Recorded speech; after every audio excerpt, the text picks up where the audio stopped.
하나님 주시는 말씀은 요한일서 4장 말씀입니다. 요한일서 4장은 사랑에 대한 장이라고 이렇게 말씀을 드려도 무방할 그런 사랑의 말씀으로 가득해 있습니다. 다만 앞에 6절까지는 다른 주제를 가지고 말씀하고 있는데 오늘 그래서 크게 두 가지로 나눠서 말씀을 나누려고 합니다. 첫 번째로 자기 생각, 내 방식으로 믿지 말자라고 하는 것입니다. 당시에 요한 공동체에 큰 위협이 되는 이들이 있었다. 요한일서를 시작하면서 계속해서 말씀을 드렸어요. 기록하고 있는 것처럼 적그리스도, 거짓 선지자, 거짓 교사 이런 단어들을 씁니다. 자, 이들의 정체가 드디어 나타났습니다. 이들은 교회 안에 있던 사람들이에요. 이 교회 바깥에서 지금 위협이 오는 게 아니고 교회 안에 있는 사람들입니다. 물론 바깥하고 연결이 되어 있습니다만 교회 안에 있는데 문제는 하나님께 속하지 않았다는 거예요. 그러니 교회 공동체가 어떻게 되겠습니까? 오늘 1절 말씀에 보면 사랑하는 자들아 영을 다 믿지 말고 오직 영들이 하나님께 속하였나 분별하라. 자, 많은 거짓 선지자가 세상에 왔잖아. 그러면서 이렇게 얘기합니다. 6절에 보면 그 끝에 6절 끝에 그 영이 어떤 영들이에요? 진리의 영과 미혹의 영 이렇게 되어 있습니다. 미혹하는 자는 거짓말로 미혹을 하는 거죠. 마치 창세기에서 사탄이 사람들을 유혹해가지고 하나님이 금하신 말씀을 어기고 그 열매를 먹도록 유혹했잖아요. 거짓말로. 야, 그거 먹으면 죽지 않아. 결코 죽지 않아. 하나님은 반드시 죽는다 말씀하셨는데 거짓말하는 거죠. 하나님께 속하지 않았지만 교회 안에 있어서 다른 주장을 하는 이들을 요한은 거짓 선지자 이렇게 부릅니다. 그의 영이 하나님께 속하지 않았기 때문이라고 그렇게 말해요. 자, 그러면 그의 영이 하나님께 속하였는지 아닌지 판단 기준이 무엇일까요? 2절, 3절에 나와 있습니다. 아주 구체적으로 이때 당시에 큰 문제였어요. 이로써 너희가 하나님의 영을 알지니 곧 예수 그리스도께서 육체로 오시는 것을 시인하는 영마다 하나님께 속한 것이요. 3절은 반대로요. 시인하지 아니하는 영마다 하나님께 속한 것이 아니니 이것이 곧 적그리스도의 영이니라. 그가 오리라, 올 거야. 그렇게 이미 말씀을 들었다는 거죠. 그 오리라 하는 말을 너희가 들었는데 지금 벌써 와 있다. 적그리스도. 미혹의 영, 거짓 선지자. 자, 그가 하나님께 속하였는지 아닌지의 기준이 뭐라고 되어 있습니까? 예수님이라고 말합니다. 당시에 예수님이 육체로 오시는 것을 시인하는 자와 부인하는 자가 있었다는 거잖아요. 지금 우리 생각으로 보면 야, 그런 일이 있었어? 그냥 그게 뭐 우리 중요한 일이 아니라고 생각될 수 있겠어요. 하지만 이것은 당시에 엄청나게 중요한 문제였습니다. 왜 어떤 사람들은 예수님이 육체로 사람의 몸을 입고 이 땅에 오셨다라고 하는 것을 그렇게 한사코 부인했을까요? 그러면서도 교회 안에 남아서 예수를 믿는 거예요. 이해가 잘 안 가죠. 자, 거듭 말하지만 당시 사람들의 사고방식은 교회 바깥을 나가면 아니 원래 거기서 살았잖아요. 그 원래 살고 있던 삶의 바탕, 문화, 관계 하는 일 다 무엇의 지배를 받고 있습니까? 헬라 문화의 지배를 받아요. 헬레니즘이죠. 헬레니즘의 지배를 받고 있습니다. 헬라 제국의 알렉산더 대왕이 사실은 아리스토텔레스의 제자예요. 아리스토텔레스, 철학자, 소크라테스, 플라톤, 아리스토텔레스. 그리스 철학하면 크게 세 사람을 먼저 얘기하잖아요. 아리스토텔레스의 제자입니다.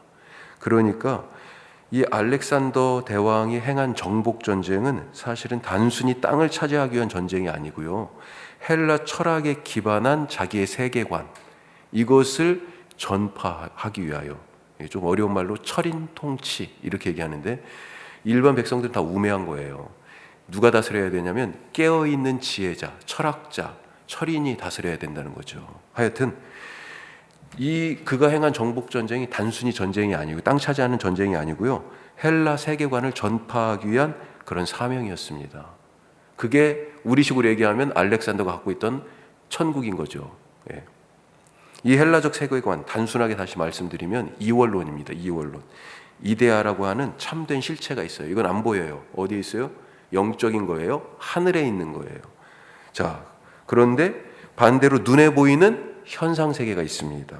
이것은 진짜 세계인 하늘에 있는 영적인 이데아의 모방이에요. 그림자예요. 실체가 아니고 그림자고 모방이기 때문에 가짜입니다. 그러니까 이 보이는 모든 세계는 가짜인 거예요. 심지어 그래서 이 이원론적 세계관에서는 그래서 육체, 물질, 이 창조 세계, 보이는 모든 것이 악한 것이다 이런 생각을 했습니다. 몸을 영혼의 감옥으로 여겼어요.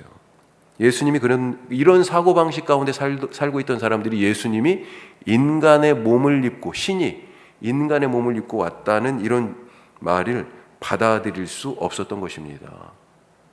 그래서 하여튼 예수님에 대해 어떤 부분들을 인정하고 들어왔는데, 교회에 왔는데 그건 나는 못 받아들이겠다는 거죠.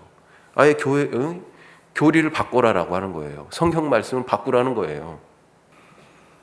문제는 교회 바깥에 있는 사람들은 당연하게 그렇게 생각한다고 해도 지금 이 사람들이 교회 안에 있는 사람인데도 이런 주장을 계속해서 하고 있다. 요한은 이런 사람들을 거짓 선지자, 미혹의 영에 붙잡힌 사람들이라고 말하는 것입니다. 오늘 우리가 예수 믿고 나서는 예수 믿기 전에 가졌던 생각들을 수정해야 되는데, 반대로 예수님의 말씀과 복음을 수정해서 자기 입맛에 맞게 하려고 하는 것은 아닌지, 우리는 어떻습니까? 성경에서의 가르침과 세상에서 예전부터 내가 배워왔던 것, 믿어왔던 것, 그런 생각들, 살아왔던 그런 방식들, 이게 예수 믿고 나서 바뀌었습니까? 고쳐졌어요? 회사에서 사장인 사람은 교회 와서 일하면 교회 조직을, 교회 사역을 사장이 직원들에게 뭔가를 하듯이 그렇게 하는 경우들이 있어요. 우리가 다 그런 한계들이 있죠. 그래서 늘 우리 자신을 살펴봐야 됩니다.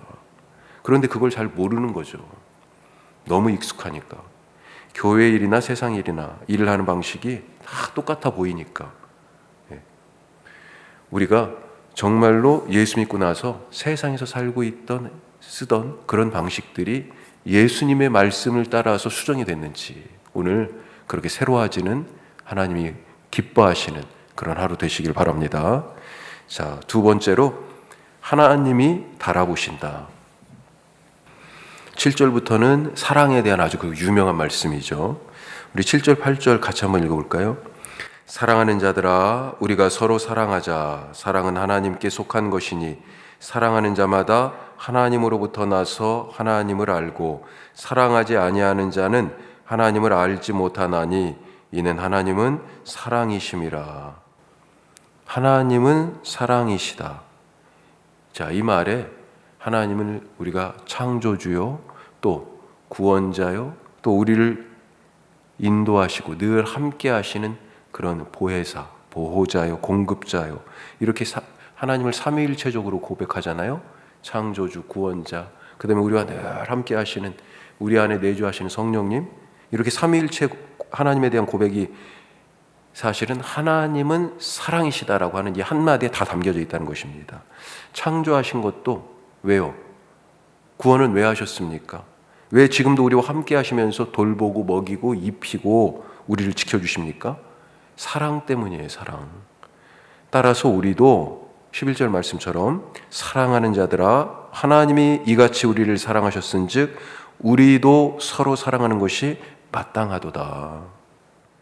자, 우리가 하나의 끝을 향해 가고 있습니다. 이 말씀 읽으면서 이런 질문을 주시더라고요. 우리 인생의 끝에, 이 한 해를 지나고 있으니까 올해 한 해 남은 게 과연 무엇일까? 나중에 인생의 끝에 서게 될 텐데 그때 내 인생에 남는 것은 무엇일까? 우리는 뒤에 나오는 17절, 18절 말씀처럼 두려워할 어떤 순간을 맞이하게 됩니다. 그 끝, 왜요? 심판대, 하나님 앞에 서기 때문에 그 하나님 앞에 설 심판의 때가 두렵지 않은 그런 이유가 있다라고 하는 거예요. 하나님이 사람들의 그 심판대 앞에서 지난 날을 달아보실 텐데, 이때 하나님이 사용하시는 저울, 달아본다고 우리가 얘기하잖아요. 달아보시는 거죠. 하나님이 사용하시는 저울은 무엇일까? 그런 생각을 해봅니다. 무엇을 하나님은 과연 달아보실까? 그의 몸무게? 아니겠죠, 당연히. 그의 생각과 사상, 맺었던 관계들, 그가 이루어낸 그런 어떤 성과들, 그가 벌었던 것들, 쌓아놨던 것들, 뭘 가지고 하나님은 그 사람의 인생을 달아보실까? 다른 것들은 다 공중에 흩어져도요, 오직 하나님의 저울에 남아있는 것이 있다면 사랑 아니겠습니까? 사랑의 무게. 아마도 하나님은 저울의 한쪽 끝에 사랑이라는 줄을 딱 매달아 놓고 이 사람이 얼마나 사랑하며 살았는지를 달아보실 것입니다. 오늘을 사랑하며 사실 수 있길 바랍니다. 그 이유는 우리가 하나님께로부터 태어났기 때문입니다. 누가 사랑하기도 전에 먼저 사랑합시다. 그 이유는 10절 말씀처럼 우리가 하나님을 사랑한 것이 아니요, 우리가 하나님을 사랑이 여기 있는데 우리가 하나님을 사랑한 것이 아니요, 하나님이 우리를 먼저가 다시 들어가죠. 하나님이 사실은 우리를 먼저 사랑하사 우리 죄를 속하기 위하여 화목제물로 그 아들을 보내셨기 때문이다. 하나님은 우리의 사랑을 달아보십니다. 오늘 하나님 앞에 섰을 때 주님, 부족하지만 사랑하려고 애썼습니다. 서툴었지만 그래도 사랑하려고 애썼습니다. 그래도 이렇게 얘기할 수 있는 하루 오늘 될 수 있길 바랍니다. 기도하겠습니다. 자, 우리가 두 가지 말씀 나눴습니다. 이 요한의 공동체에 예수 믿는 사람들 중에 진리의 영을 따르지 않고 미혹의 영을 따르고 거짓 선지자로 그렇게 불려지는 그런 사람들이 있었어요. 안타까운 일이죠. 과연 우리는 세상에서의 사고 방식과 삶의 모습을 혹시 교회 안에 그대로 가져와서 교회를 바꾸려고 하는 것은 아닌가. 주님, 말씀에 따라 내 삶이 바뀌어지게 하여 주옵소서. 기도하시고 하나님이 달아보시는 것, 심판 앞에 섰을 때 우리 인생에 남는 것 바로 사랑 아닌가. 주님, 그렇게 사랑하는 하루 되게 하여 주옵소서. 기도하시고 우리의 선교 동역지들을 위하여 기도하겠습니다. 기도합시다.